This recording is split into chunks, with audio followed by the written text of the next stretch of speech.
Ladies and gentlemen, in the fight for the US presidency, everything is still open, even if Joe Biden leads in the polls.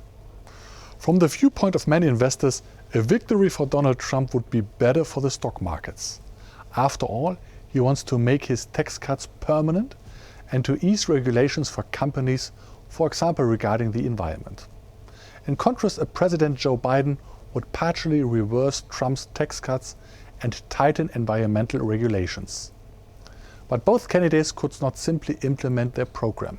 They are unlikely to have the necessary majorities in both houses of Congress. More important for investors than the question of who will be president is that the winner is quickly determined. But there are a lot of risks.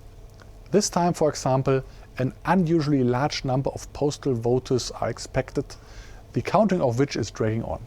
Moreover, supporters on both sides are likely to bombard the courts with lawsuits if the elections in individual states are close.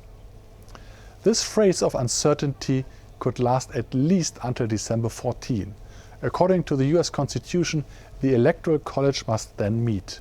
If the election results for individual states are not known by then, the Supreme Court would probably intervene and make a decision, as in 2000, when it was long unclear whether Bush or Al Gore had won the decisive state of Florida. But if the Supreme Court did not provide clarity, the House of Representatives would have to elect the president.